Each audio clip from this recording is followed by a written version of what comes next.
So we're going to focus on body mechanics and awareness. How to get that to play nice with your spatial awareness of how you can interact with your boy planes. This stuff also does really apply nicely to just about any spinning prop. We're going to be toy focused.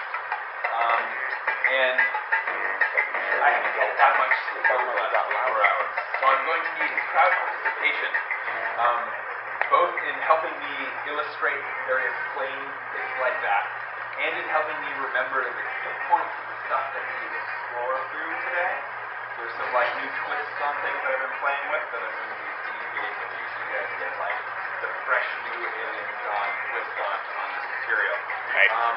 And at the end, we're going to do a little video class note review, because it's really awesome when you learn all this stuff for a couple hours, and it's really exciting, and then a week later you're like, wait, what? So we can do a little review, get it on video, and if you guys all work personally and together to help remember like any aha moments that you have, or like key points about what we're learning that like really like stuck out for you, when I'm recording, you can remind me to make sure I mention that specific thing, so that it's on the video for you on YouTube later on, so you can go back in a few weeks to come and remember what happened. Alright. That said, you guys are all probably way more warmed up than I am. Let's play down and do a quick warm up.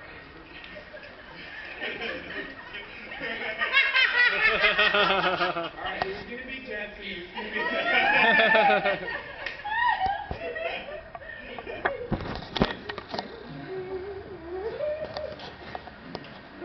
Okay, so that's good.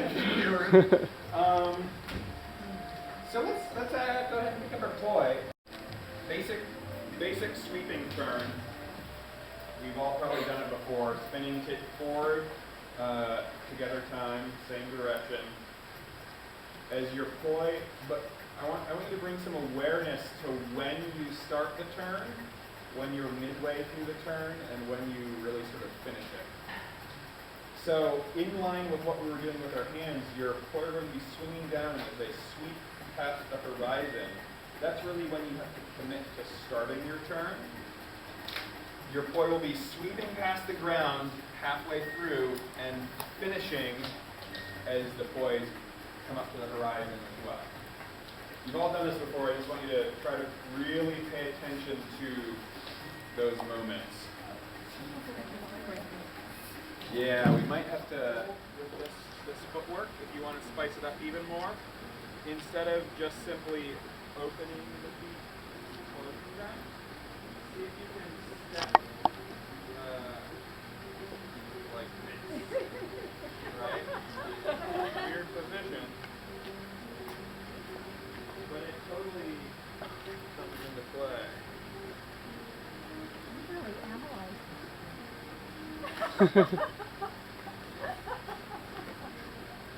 And keep in mind, like, I'm not thinking about this stuff when I'm dancing, and it took a while before I broke it down this far. But it's nice to take a second to really focus on some of these details and get to know how the body's moving. Ingrain it in your practice enough so that you can sort of forget it and let it be there, informing what you're doing when you're actually playing with your props. That's the end goal. Not to be sitting there going, yes. Yeah, that's not what we want. It's sort of, I mean, it's like learning musical scales.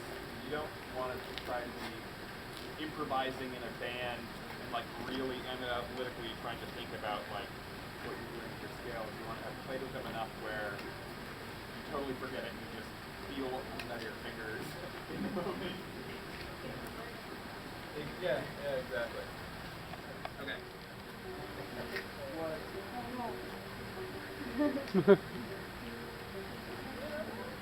Yeah, everybody. I feel like I've done it without knowing what I was doing. Yeah, well, that's exactly it. This whole first part of this stuff, it's like, it's an awful lot of what we've all done before without consciously looking at what's going on. Can you describe that one more time real quick? Yes. So, Lousy footwork, Heather. split time opposites has the characteristic that the poi meet each other on the left and right side, or on the horizon. Okay. It's as though there's a horizontal mirror there. Even when I'm here, I'm sort of looking for, I'm trying to feel my rhythm, like notice the focus point of when the poi meet the horizon, like Pac-Man, chomping, closing his mouth, or like a scissoring action. So that's my rhythm right there, and that's what initiates when I turn here and close here. So that's like the gateway when motion changes is more here than down there. Yeah. So it gives you a feel for where things are going. Exactly. Yeah, it's really simple. It boils down to either you're going to transition when your arms look like this, together on the horizon, or separate on the horizon, the Tribune Man style. Like, that's it. There's more to it than that, but this is like such the foundation. Like, any sort of transitional stuff is either here or here.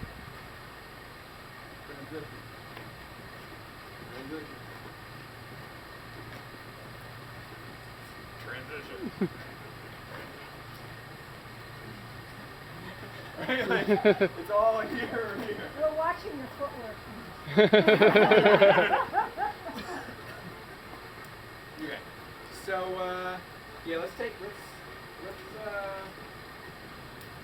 just give it a little more time on for those who want to play with the split time thing. Let's actually, you know what? No, I think let's have everybody just try the split time opposites out with just your hands. You can either put your poi down or wrap them up so you have little targets, little puppets moving around. So right, we're starting out. Toes pointing down the hallway, hands are on the horizon. Okay, we'll all be uniform. Point your right hand up, your left hand down. That's the direction they're gonna go. So from here, you're gonna step and open up, let them get to that place, high and low. So then you wanna have the right hand went all the way up, the left went all the way down, and then you continue on, bringing them to the horizon again. Now, the right's down, the left's up. Same deal.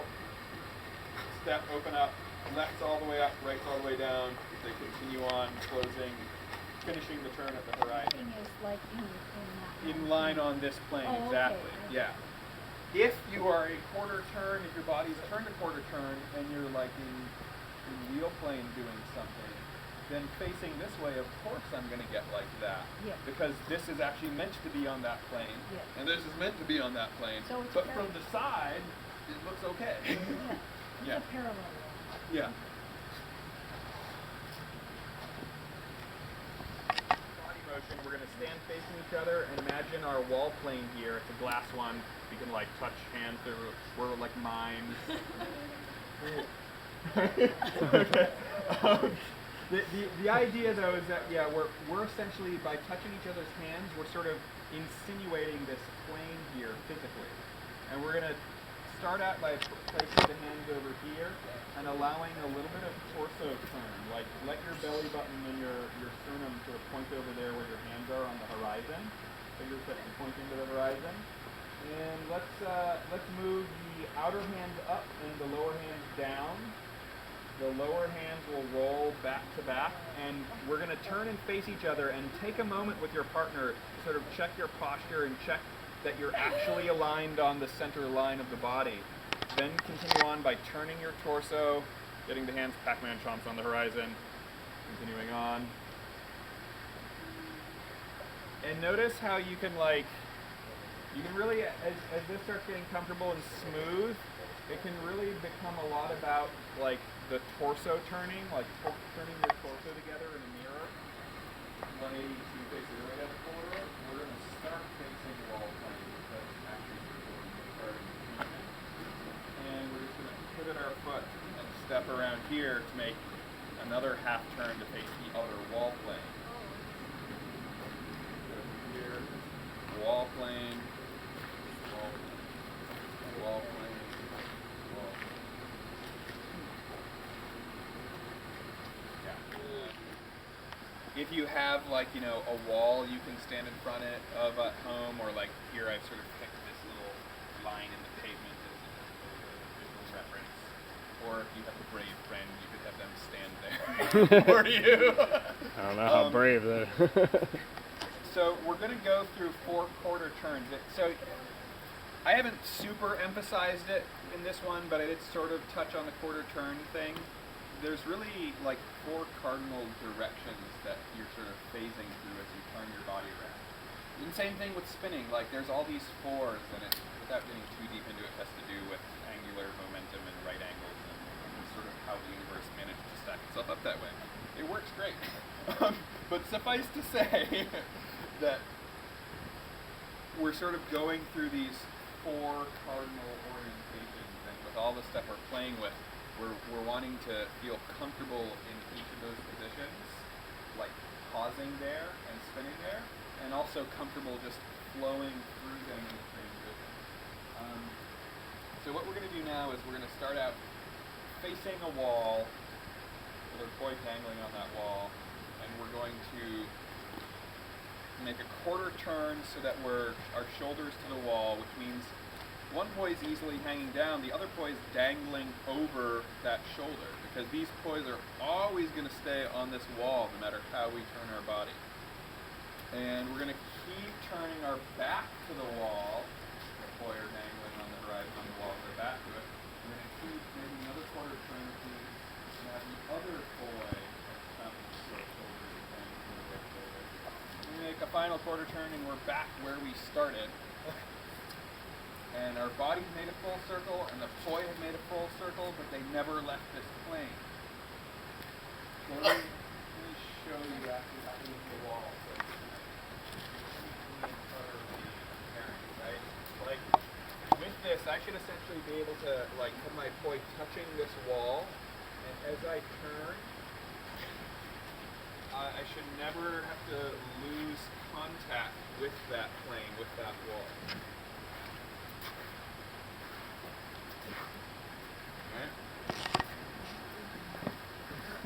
The tricky part is this whole, when the poi is dangling over your shoulder.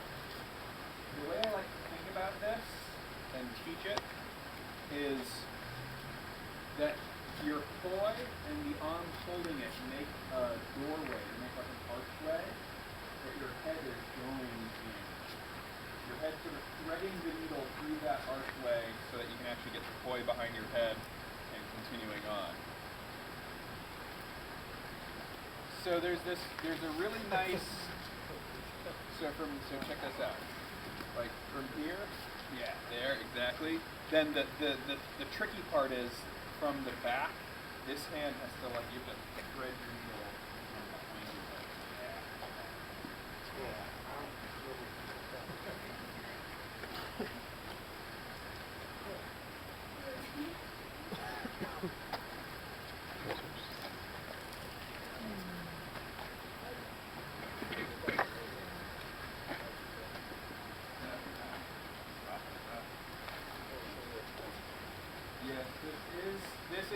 This is shoulder intensive for sure.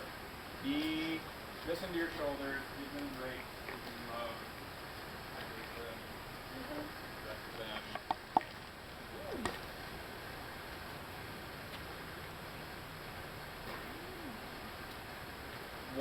One drop down in like a sort of simple long arm pendulum.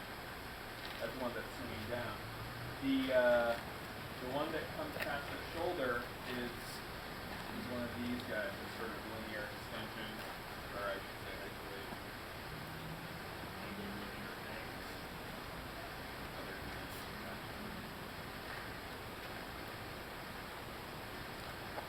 So you're doing that behind your head.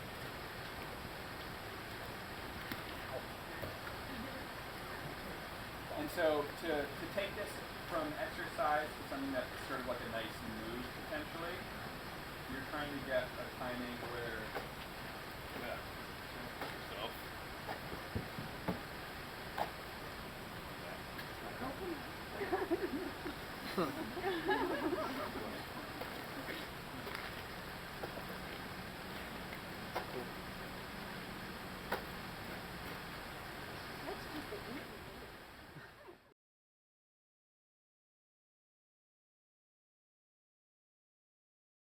Just so we're sort of starting with the building blocks we want to work with, let's play with the arm wrapping. More or less, it's like isolating around your arm, even if it's only a little isolation instead of like, really full isolation. There are two varieties, and this is sort of important to know, look for, and get comfortable with both of these feelings. I think maybe the easier one is to start out hanging the poi at your wrist, and you're going to be dragging the poi head around after your hand. All right? Is that lovely? Is that the... Maybe. Is that what the close ringers call it? Yeah. Really try to keep contact though. Like literally, even if you have to do it really slow at first, like drag it around. So eventually you won't have to make contact, but yeah. See that whole thing where like your hand is definitively leading and the poi head is isolating and following your hand. You flick the poi head around your arm so that the poi head is leading and your hand is chasing. Oh, That's so awesome. Right? And a lot of people, when you're sort of like finding your way through barrel rolls and things, like don't notice that there are those two distinctly different ways that like one poi is chasing and one is leading around the arm. Both of those things are going on. And that's just with like your standard sort of barrel rolls. Like these components show up in all sorts of other more exotic moves within swings and butterfly barrel rolls and weird stuff like that. So I think it's worthwhile for us to start out here for a second and like mentally isolate that there are these two things that you want to get comfortable with, because both of them are feelings that you probably haven't experienced before unless you've really drilled this stuff. Can you give a brief example of the poi head leading, but with Yes, both hands? I will do it in slow motion. Slow with my motion. rigid poi. I've heard about teaching poi like this. Yeah. So notice blue end, red end. I'll hold on to the blue end. Okay. So if the head is leading, you got to sort of flick it through your arm, but then notice how as I am like more or less isolating, the head is always leading around my arm and my hand is chasing after it. Okay. So this is very much feels like an isolation around your arm. You have to have enough arm movement with the other arm or else it'll just get stalled out on your arm in order to repeat that with poi. And it looks like this.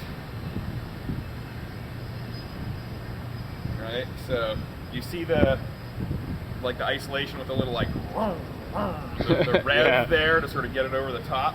That's really important to be able to get it around your arm. Yeah, it's like a small delay almost. Yeah. Oh, that sounds like The other one, and so that's sort of like starting with the head is coming on the outside of your arm, far away from my body. The other one, I'm starting with the poi head sort of dangling inside my arm, close to my body, and I'm taking the handle and dragging it around. So now my hand and the handle keeps leading. This is the first one we actually did. Yeah. My handle keeps leading, pulling the poi head around in an isolation with it. Entering snakes from like the back position, for instance. Notice how my elbows and hands are bringing the handles first. Handles went first, dragging the poi head around. From front to back, I flick the poi head back so that the poi head go first and the handles follow it up. So if you get used to this feeling in general and start sort of noticing it in the things you're trying to do of, well, I'm sort of doing an isolation. Is the poi head leading or is my hand leading? That'll really start to bring consciousness and clarity in how the heck you got to move your body to make it do that thing you're trying to do with isolations. So, yeah. If you're moving that sort of isolation around, your handle and the head are leapfrogging, right? Like you're taking turns, sort of the head's coming in and then it's dipping while the handle overtakes it, and like that sort of thing. Okay. So that's what's happening with the snake. Like instead of just dragging this around, making an ellipse, you're coming in with like a momentary isolation or like a loop or a stall. They're all really sort of the same thing, just slightly different flavors, different exaggerated motions. So here comes the poi head came in, and now the handle is going to sort of leapfrog around your shoulder, which drags this out. It keeps going, right? So the momentum makes it more like a static prop than anything. Yeah. Okay. I like it. Any of these names so much, but a soft Coleman 3 or a buzzsaw weave or a this is I think what you were talking about, starting with the starting here, right? Yeah. And then bring the one up under. So yeah, like check this out. We could even start just hanging it there, pretending we're spinning forward. So you're going to take whichever hand's on the bottom and use this hand to drag it up through the center of your arms, like this basket that your arms make, this hoop, and out and around. Putting it back, same side, right? So it never comes, it doesn't get all the way back to its own side. It comes through and to the cross side.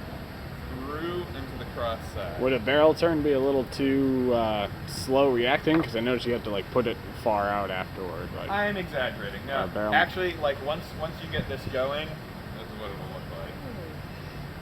oh, okay.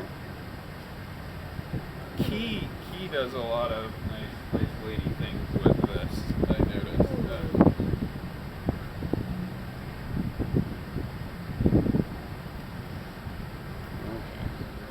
That's intrinsically linked with flipping your wrist, flipping side. So here my wrist is going clockwise.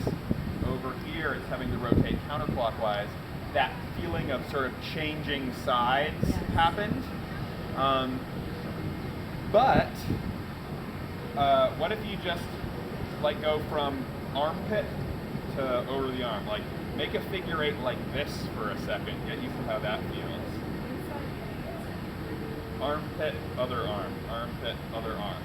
So you never flip your wrist, right? In fact, if you were to turn this way, this is like you thread the needle. Yeah.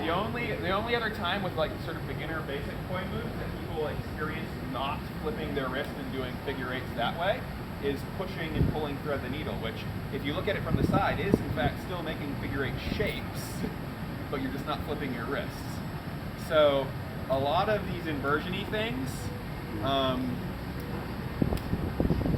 involve this like moving the poi around your other arm and doing all this stuff with way less Keeping it wrist flipping going solid on. and Yeah, wide. it down through the hole. So from Can the be a top little is bit going in. scarier, like It's coming at your face. Yeah, exactly. It's okay. I'm used to a staff. So this is also another place where you really want to see if you can like get the hand, like drag the handle under. Mm-hmm. The more you do that, the more you isolate, the smaller the circle gets, the farther away from your face it is. Nice. So it looks like a little extra cool.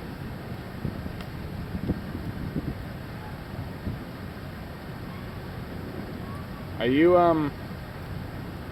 you're just dragging the handle around the back, right? You're not doing the poi head going over Right, isolation. exactly. Okay. This is all handle dragging. This does not involve the head leading yet. Okay. Is that what inversion means? Yeah, Answer that question there's later. a convolution there. Okay, answer that question later. I don't yeah. have to answer that. These involve inversions. What we're doing right now, based on the most verbose technical definition that a lot of people go by now, isn't an inversion. It's inversion-like. It involves in-swing, which is what we're doing, which is when you end up creating this frame here, this basket with your arms, and swinging the poi in between your arms. Shit. Oh, You got that, right? getting it now. Oh, by creating an in-swing. But using an in-swing is this very smooth, almost mind gamey sort of like way to switch up what you're doing and In this, it's easy to Yeah. not notice. Do it Yeah. again. right. So Do a if couple I'm more times. here, in fact, like let's say you know I like got all like wrapped up to here, then I could just sort of And then it becomes a pattern that's repeatable and slow, Ah, back I did and it. forth, and drillable. yeah. Like this? Go on your right side. Yeah, there it is. Yeah. On the left side, so when you look over here, that's like your forward side. That's where you're going to drag up. Then when you come over here, and then you want to look at your arm that's on top. It's like doing it from reverse, where you can drag down. Right. So I can be like popping that up, or I can drop it down on the other side. Up through the hole, down through the hole, up through the hole, down through the hole. The bunny jumps, the bunny hides, the bunny jumps, the bunny hides. The more you extend your arms out here, you have an elongated frame to fit them in, right? Right. But exactly. But once you make a quarter turn to wall plane, you do want to kick your elbows out because you want to have this. You want to have it elongated that way with the plane. So now we're about to start doing some similar feeling things, swinging this through there, but now you really are going to be kicking your elbows out.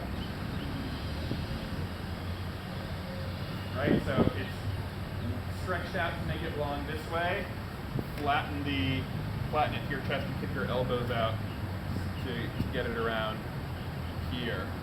So you end up doing this sort of like So it's gonna be real close to both sides of the when Yeah. you're turning in it, right? I'm always talking about plane deploy and these spinning props. And really, like, I can orient my spin planes like this framework here. So maybe there's an audience there, and that's what I want to show them. And I should be able to like move around, freely in here.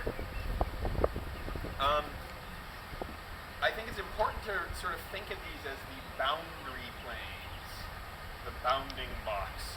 I get, like, honestly, a lot of this stuff got elucidated for me from 3D modeling because there's conventions there that mathematicians and physicists have had to figure out to really describe what very verbosely and accurately what's going on in 3D space. And so essentially, like, I'm this odd-shaped, complex body instead of just like a little block or something. But sort of the bounds of where I may be in space can be confined by a bounding box made of simple planes. And for Poi, it's even really sort of simpler. Like, even though we sort of talk about like planes in a cube and all that, you can use that visual. Like, really the simplest is just a bounding hallway. Two parallel planes that I'm in between. My Poi, as they're moving around, will come to this boundary, leave it, come to this boundary, leave it. Then we fractalize it. So not only are these big macro two walls framing my body inside of it, but there's also spaces that are created on either side of my arm where it's like, now I have a giant solid suit. Sorry. That's okay. The fans, they do the same So, thing. like, now we have this sort of microcosm, macrocosm thing going on. Yeah, exactly. Just hold it like this, yeah. So here's the big macro body frame, but then there's also this like microcosm here with this other Poi that gets framed by my arms, and then there's sort of an intermediate one where they connect here in between my arms. I need a cigarette. And just when you break it down geometrically to what's going on and how your body has to move, literally pretty much any move that we do, like simple move naturally between the big frame that we're used to like put all around our body, you can shrink that down between this and make a little micro version of it in different places here. So a lot of times that almost instinct to lean over is kind of like you're leaning over Leaning over this the thing, stopping just point, just the stopping yeah. boundary. Yeah. Yeah. Interesting. So So, like over time, this sort of started to consciously develop as an awareness and a body awareness of like how by moving my body in different positions, I'll end up, like framing these situations. I would just keep this in the back of your mind as you play with this stuff and look People for do new this moves. all the time with spinning in between the legs. Yeah. Right? Yeah, exactly. Well, Okay. or one way to think about that is, well, okay, there's two different ways that there's this yin-yang of negative space of frames going on. There's the imaginary poi planes that are really these little like boundary conditions that are in between body parts where you can put the poi. Because if my body part is here, poi can't be there, but it can be here or here, right? Yeah. So there's like yin frames, those are your poi planes, and yang is you. It is physically you, like where you frame around your poi, where you end up moving your body around that yin thing, that where the poi can go. So you're always like your body and the poi are always finding these ways to interlock. So the imaginary boundaries are static rather, and then the body is the dynamic. Oh my God, this is going to be hard Overall, boundary. in a way, it's sort of like you can, if you're already sort of used to thinking about a performance plane and that being sort of static because it's always facing the audience no matter how you're turning. Yeah. That's the first level of the fractal, right? That's the first level of complexity. But you can start hanging on that idea of, well, I'm putting a performance plane here. There's a whole construct. There's like this plane and that interplane and that plane, and like and like then, and there's also like for the small interplanes, there's one below the arms and one above the arms too. Okay. Right, so it's like can I have that? So like that under my arms. Right. So see how I can get into this space right in front of my face, or I can get into this in front of my tummy. So that like that's on either side. But technically now where the fan is going to be your hand and your arm kind of blocking and everything? Even when I turn sideways, I still sort of have those spacings here. They're just like half accessible. Then I get here where they're full accessible. I can even turn around and like, if I'm a real pretzel, I can like do these inside planes and things behind my back. Behind the head is sort of the limit just because of the way your elbow bends funny and you can sort of kind of fake it, but it's really hard to cleanly do that behind your head. But it's all there. This framework sort of is insinuated. Like you said, it's almost like it's static, and the only time it changes is if like you're changing your plane orientation to someone else. And then you're dynamically moving your body framing to straddle these planes appropriately so that the poi goes through and doesn't hit you. Yeah, because that's never a fun thing. That's never a fun. Where the poi is. Keep it real, John. Keep it real. Spinning. Let's spin it like inward down the center line. So start out with that hand underneath, and it's going to be the same idea, like you're dragging that hand up and through. Bottom hand, like it's literally like dragging this up and over, but now it's oriented sideways. And this is like, it's really useful to be able to drag. Like if I just try to swing static, if my poi aren't really short, like I'm hitting myself there, right? So really like drag that around, get that isolated feeling. And notice how as I wrap around this arm, I do actually shift. I shift a little bit that way and then come back to here, right? So I'm like stretching out with where the poi is momentarily to optimize this space, and then back to center. Oh, okay. Stretch. Yeah, so like if I really shorten this stuff up, like okay. So I can with short poi, I can just stand here and do it. But realistically, see how I'm moving the butterfly side to side, which like if I exaggerate that, actually makes this really cool. It makes like, a nicer looking, sort of like funky effect. It's a nicer but looking it's pragmatic butterfly too, because that's how I'm actually able to get around there. As I put it in the front With the loop. with the loop.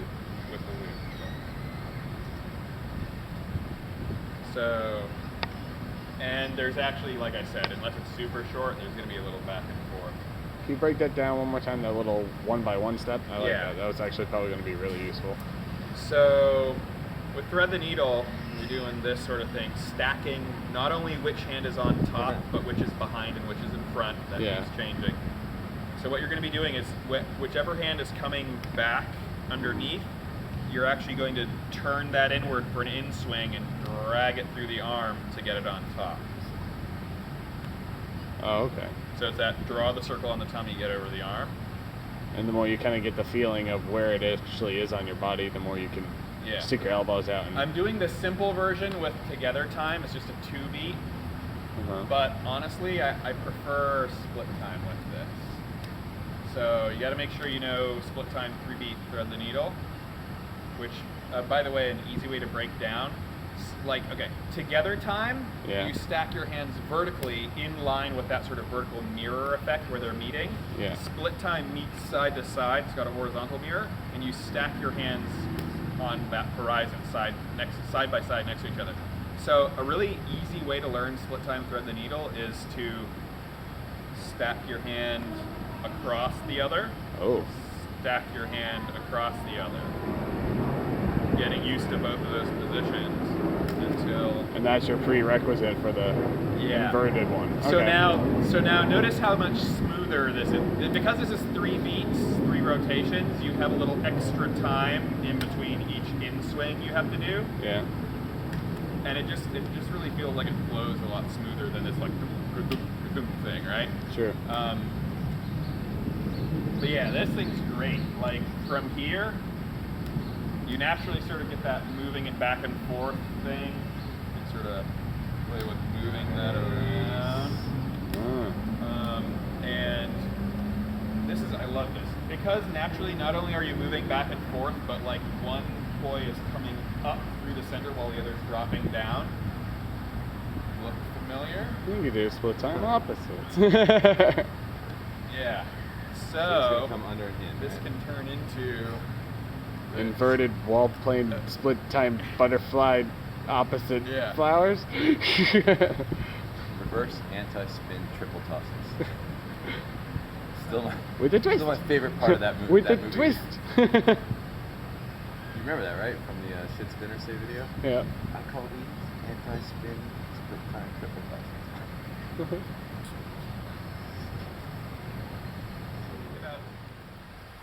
See how like I'm making an arm frame that's pointing one direction, and you could. It's like you got a bicycle wheel basically. Your arms are The bike frame. bike frame. There you go. And you can turn that around, right? Okay. But not only can you turn that around, you can start playing with. When you turn the bike frame, you're flipping your wrists. You could also just push the wrists back and forth. So you can sort of really break down, like, can I push this one out in front? Can I put it back? Like, when can I turn? Like, I can push that one and push it back. I could flip just one out and back in. I could flip the other one out and back in. I can flip one out, then push, then flip in. I can flip one in, push, like. It's its own drill. There's all It's its these own drill sequences that you can just start making more and more complex of, like, when you sort of push, like, in and out of that frame and which wrist flips. And that's really quantizing and breaking down what you're doing fluidly with all this stuff. And this is the seam. Right here, this position and flipping that's like the seam that stitches reverse and forward together intermediately. And so from here, like most people see barrel rolls like going on over here, right? But check this out. From here, I have this barrel roll, and that barrel roll, right? And this barrel roll, or that barrel Big roll, barrel roll. right? And I know we didn't even really get to the barrel roll thing, but like, okay, so here's like more of that not common stuff, the in swings and whatnot. They all add together nicely. I really think, like, if you take your time and get into the in-swinging stuff first, like, you're not just going to learn barrel rolls and say, oh, I know how to do a barrel roll. This is it. This is what I can do rolling that around. Like,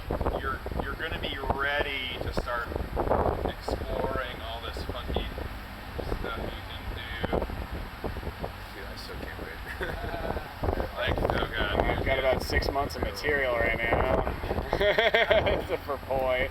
So I'm not gonna do any poi workshops at Flame. Poi plane, like maybe it's lined up with the stage here, and getting comfortable sort of moving around to the plane boundary, keeping it there. And then when you get to the plane boundary, stepping through that door, flipping over your wrist flips at that point, continuing on. So eventually you should be able to just like walk around. Sorry, I had to do sound effects. And you can do that like if you wanna start making that more challenging, you could be isolating that the whole time, getting used to moving around in isolation. You could be like doing a cat eye the whole time, moving around in a cat eye. You can start picking more complicated ways to keep the poi like right there and move around it. Now what's happening? That was super helpful. What's happening is this. Right? You've got this axis of rotation. You've got the poi spinning around it. When I'm spinning out in front of me like this, my arm is lined up with the axis, right? So it's a particular feeling that my body has to have control of, where my wrist is sort of rolling around like on a wheel axle. The more I keep that there, this stays put in space. The more I move, I'm going from arm perpendicular to the circle to closer and closer. My arm is parallel with the circle, and I'm having to do a different feeling thing to my body's proprioception to keep the same stability. And we sort of take for granted that goes on, but if you can get used to that at all of the angles between perpendicular and like getting really tight, close parallel to the poi. In all four directions. All Like four down, directions. up, forward and back. Exactly. Okay. Exactly. That's the thing. This that make simple sense? concept. So really, like for poi, this is a traditional club spinning fountain right here. Notice how it's never going behind my head. Yeah. 6 rotations. You can actually line this up in a hexagon. Like I'm thinking about when I transition up here, that's the top point of the hexagon. I cross behind at that point, back at that point. There's another at the low point of the hexagon there. Point. Yeah, exactly. Okay. So that's a nice way to really smooth it out into an even, round fountain. But like back in the day, people were like, I do a forward weave and then backward weave and then one of these guys. Like that's sort of like what mutated into a poi fountain. But I mean, if you're gonna do this, if you're gonna add that there, you could also like Add one down. add that, right? Or you could do it with what we were sort of playing with a little bit. They're from windmill and awesome. Yeah, and then we're missing the bottom part, which you can totally do, but you might as well be aware of like the symmetries available to you in your body. Yeah. What was I noticed you went under the armpit on that one. Can you elaborate that a little bit? So that's what Nick calls a 4x4 fountain. Like a good way to think about it is, actually I like teaching it with body tracing. So check this out. You're like, you're under the armpit. Uh-huh. You come down to here and you rotate your wrist, which means this arm is now in the armpit. Then you come up to here and you rotate your wrist behind your head. Armpit, wrists in front, armpit, wrists behind. Oh, okay. Right, so like when I was doing it, I was really like doing it deep, like more armpits and shoulders. But you can do it like really arms out, like more of a flowery fountain. That was exactly what that. And you can do it with arm tracing. Real extended dramatic.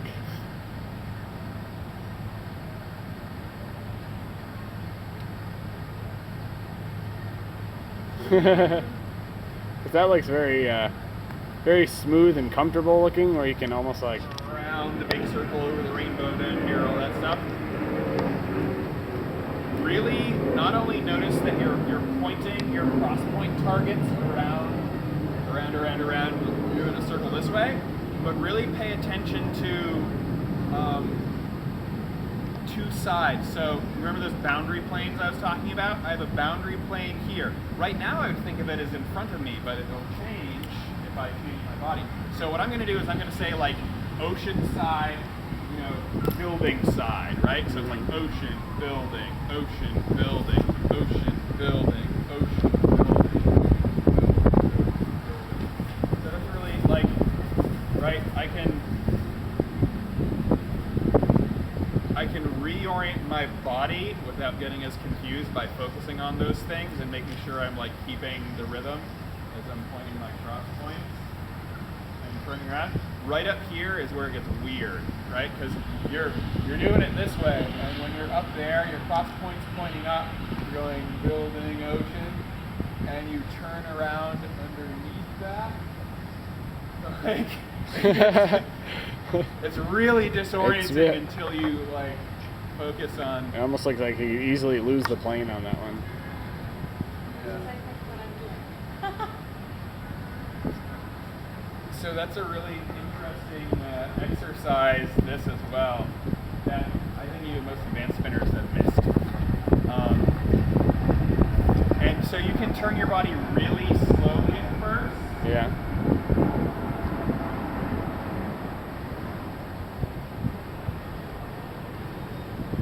Or you can like try to like speed up. And there's at a certain speed that you're rotating, you'll sync up so that like check this out. It's behind my head. Okay. Behind my head. Right, so it gets to the point where you're not even doing this anymore, you're just like going back and Just turn it around. and you can learn to twist around inside of that. And that can happen down here by the hips, which topologically is important to think of as it's below the armpit, below the arm. Because, like, so, I'm getting a little ADD jumpy right now, but let me just say this. Who's familiar with, like, the anatomical divisions of bodies? Not so much. So, Electronics guy. like, like the coronal plane slices a body into front and back. Okay. The sagittal plane slices us into left and right, and the transverse, it's usually at the center of mass, slices you to top and bottom, but for buoy spinning, for prop manipulation purposes, it's at the shoulder. So there's an above the shoulders reflection and a below the shoulders reflection. Keeping those reflective planes that chop your body up in mind, you can get really creative with like how you take a basic move and put it in different places around your body and sort of like do its mirror images places. That alone, the more I became conscious of that, like just like, look, I can take this basic move, and I can put it over there, I can put it there, and I can put it here. Yeah. And when you start thinking about it that way, it's not like you're learning 4 different moves or however many different moves. It's like really part of this like form to understand how you move around your body. So the reason I bring that up though, at the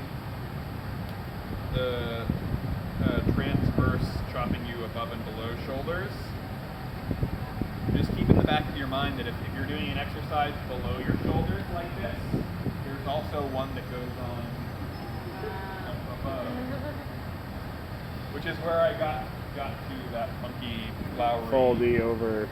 this sort of thing. Yeah. And that looks almost like you're isolating it for a second. Like it looks almost like you're dragging your hand with it, right? Or you're dragging the leash. Right. Hey,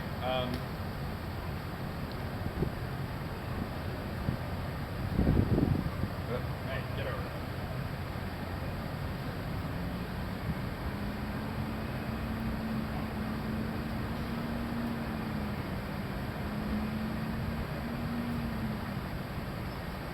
And also the quick question on the folding and the, like down. I noticed the way like your positioning is. I don't really want to move the camera, but the positioning it kind of looks almost like a half of a meltdown. Yeah, exactly. Is that a good drill to get into that? Yes. Or 'cause I don't know how to do this. Yeah. That's So, exactly it. And that's a really good point. When you get behind your head or behind your back, especially, like as soon as long as your shoulder muscles are controlling your arm to the front side of the coronal plane, you've got a lot of strength and precision and neurological awareness and control of what's going on.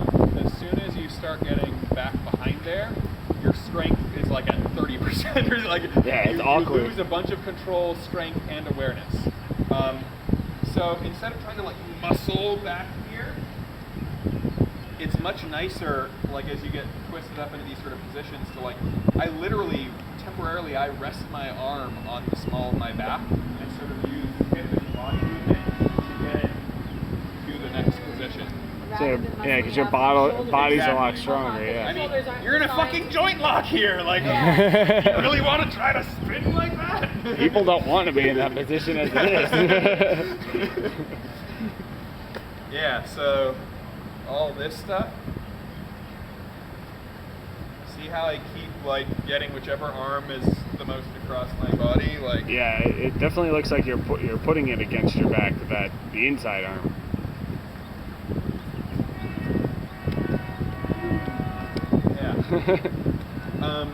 And yeah, this whole twisting exercise, feel the up and down swing once again. Once you get behind you, focusing on feeling how your wrist is scooping it down and scooping it straight up your back rather than tipping over on you, right? Getting to know how that feels when you can't see it, but you can feel it. Mm-hmm. Is really good, and you'll continue to twist up until you can get on the small of your back. Sort of find what's comfortable right there on the small of your back. And if you want to be a real pretzel, you can start trying to go farther. That's really sort of just Painful. ridiculous. Painful. Yeah, it's almost like what would go past the meltdown, basically.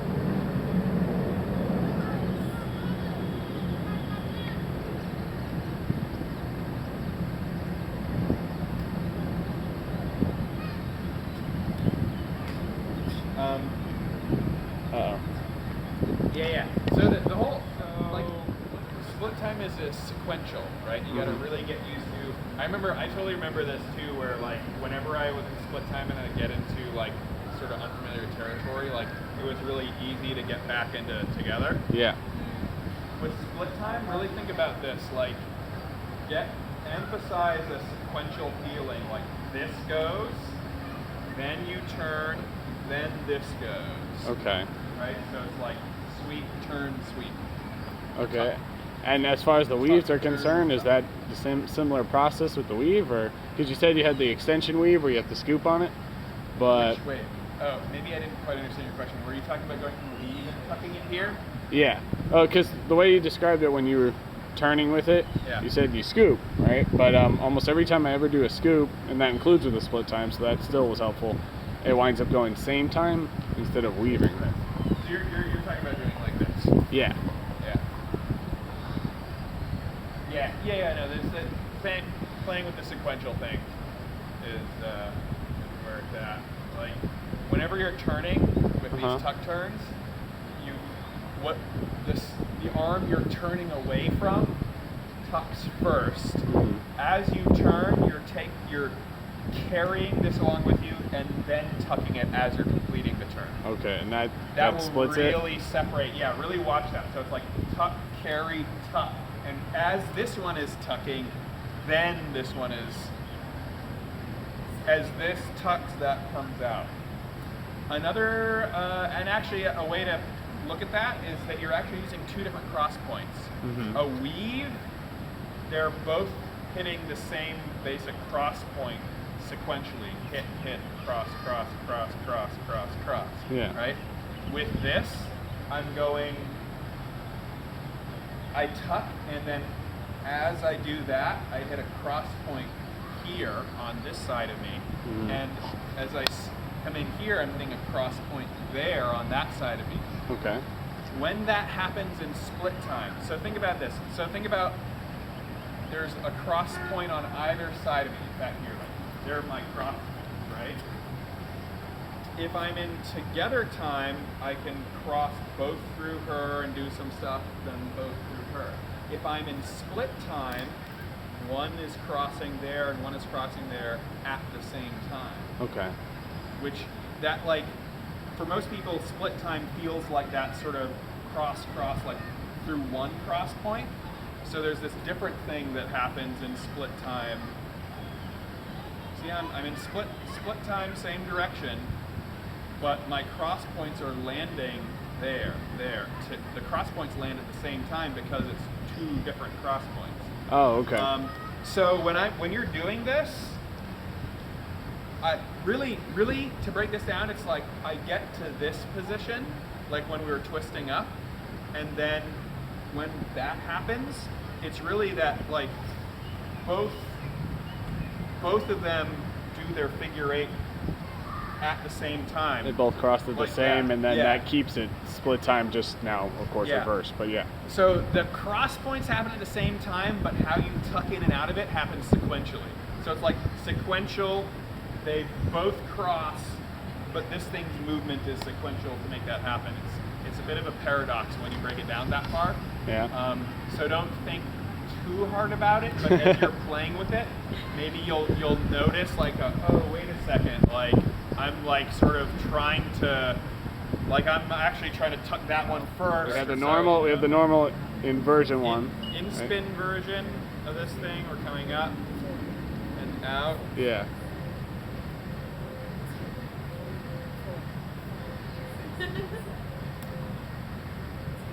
And then the anti-spin it, you go. Spin version, like if you were coming up and out, you'll just reverse that. You'd be coming down and out to go up. Ah. And this could be translated into a forward butterfly too, right? Or Right, yeah. So then going the other way around, you could come down the center, up the outsides, and it'll be inside.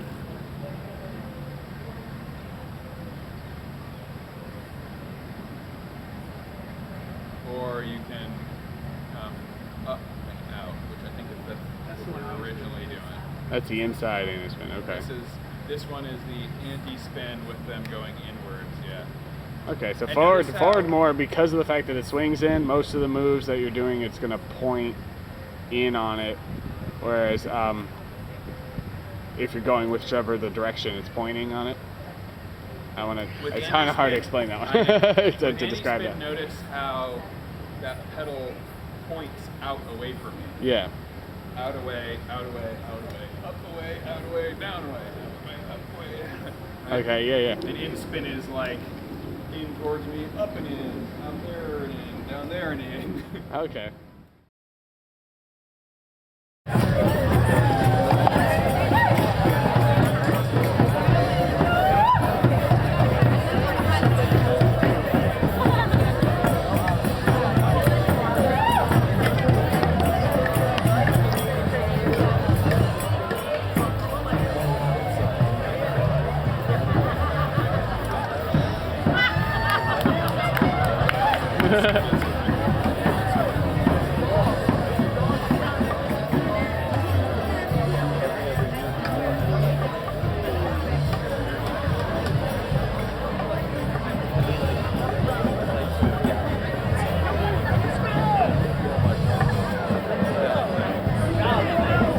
It's so pretty.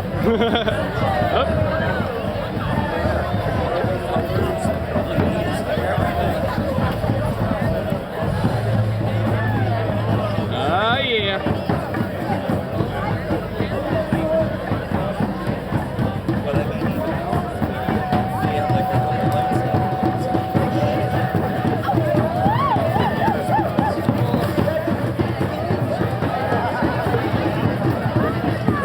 Get it.